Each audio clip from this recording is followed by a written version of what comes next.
ایک واقعہ بھی میں نے اسے میڈیا پہ پڑھا تھا چند سالوں پہلے، تو وہ کچھ سوشل میڈیا کی توسط سے آگے بھی پہنچا. میں اشارہ کر رہا ہوں فقط کہ امام ابو حنیفہ تشریف لائے تھے امام جعفر صادق کے پاس، اور انہوں نے آ کر یہ کہا کہ مجھے آپ کے بیٹے کے بارے میں ایک بات عرض کرنی ہے.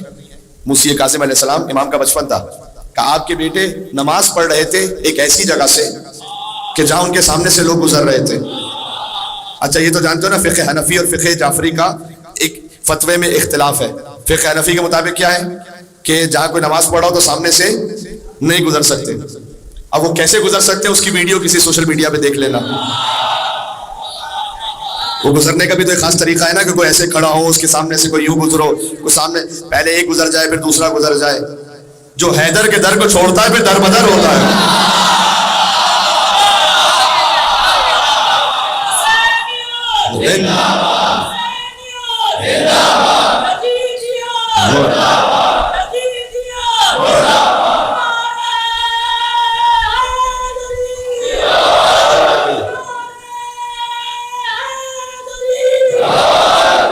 تو امام ابو حنیفہ نے شکایت کی کہ اے فرزند رسول جعفر صادق علیہ السلام، آپ کے فرزند موسی کاظم وہ نماز پڑھے تھے ایک ایسی جگہ سے کہ جہاں سامنے سے لوگ گزر رہے تھے.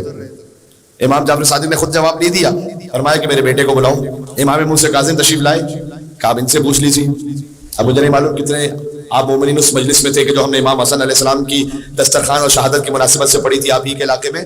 تو وہاں پر ہم نے حضرت خضر کا واقعہ سنایا تھا نا کہ بھائی حسن مجتبیٰ رسول کی گود میں ہوں اور خضر علیہ السلام کو پڑھا دیں، ان کے استاد ہوں. وہ خضر کے جو موسیٰ کے استاد ہیں بنص قرآنی، وہ آئیں حضرت امام حسن علیہ السلام کی خدمت میں زانو ادب طے کریں. روایت میں ایک ہے کہ مولا نے سبحان اللہ رسول اللہ نے مولا کے لیے فرمایا تھا کہ خضر وہ استاد موسیٰ ضرور ہے، لیکن اے علی آپ کے اور خضر کے علم میں جو فرق ہے، وہ حضرت خضر کشتی میں تھے نا، انہوں نے سوراخ کیا تھا تو ایک پرندہ نازل ہوا اور اس نے پانی پیا اس سمندر سے، اس کی منقار میں جتنا پانی آیا اڑتا ہوا چلا گیا. تو آواز قدرت آئی تھی، در حقیقت یہ ہے روایت، آواز قدرت آئی تھی کہ اے خضر آپ استاد موسیٰ ضرور ہیں، لیکن آپ کے اور آخری زمانے میں ایک نبی آئیں گے، ان کے ایک وسیع ہوں گے، ان کے اور آپ کے علم میں فرق یہ ہے کہ جتنا پرندے کی چونچ میں آ گیا وہ آپ کا علم ہے، جو سمندر میں رہ گیا وہ علی ابن ابی طالب کا علم ہے. سبحان اللہ. تو امام موسی کاظم علیہ السلام بچپن کا عالم تھا. امام ابو حنیفہ نے پوچھا کہ آپ وہاں نماز پڑھ رہے تھے جہاں آپ کے سامنے سے لوگ گزر رہے ہیں. دیکھو اب امام قرآن ناطق ہے نا، تو جو قرآن ناطق ہے نا وہ قرآن صامت سے جواب دے گا. امام نے کہا قرآن کی آیت پڑھی سورہ قاف کی، نحن اقرب الیہ من حبل الورید. اللہ نے قرآن میں کہا ہم تو تمہاری شہ رگ حیات سے زیادہ قریب ہے تم سے. یعنی امام نے کہا کہ اللہ شہ رگ حیات سے اتنا قریب ہے کہ کوئی کتنا ہی سامنے سے گزر جائے میرے اور اللہ کے درمیان سے نہیں گزر سکتا. سبحان اللہ. تو یہ امام ابو حنیفہ ان کا سن وفات میں نے کہا 150 ہجری ہے. امام شافعی وہ اسی زمانے میں، امام مالک 179 ہجری میں ان کی وفات ہوئی. امام احمد ابن حنبل ان کی ولادت ہوئی 163 ہجری میں. 9 سال کے سن میں فتویٰ دینے کے قابل ہو گئے، اپنا الگ درس منعقد کیا کرتے تھے. ان کی وفات ہے 204 ہجری میں. تو یہ سارے ائمہ اربعہ یہ سب کے سب ہیں 7ویں اور 8ویں امام کے زمانے میں. بات پہنچ گئی.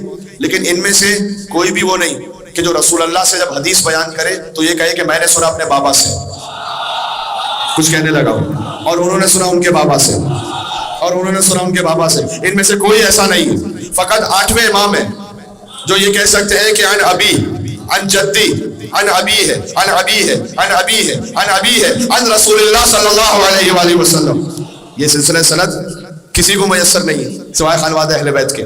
یہی تو حدیث سلسلۃ الذہب ہے جو مولا رضا کی ذریعے پر لکھی ہوئی حدیث کہ میں نے سنا اپنے بابا موسی کاظم سے، انہوں نے سنا ان کے بابا جعفر صادق علیہ السلام سے، یہاں تک کہ رسول اللہ صلی اللہ علیہ وآلہ وسلم. بعض سلسلے سند رسول اللہ پہ بھی نہیں رکتے، اور بھی آگے. رسول اللہ سے آگے کون ہے؟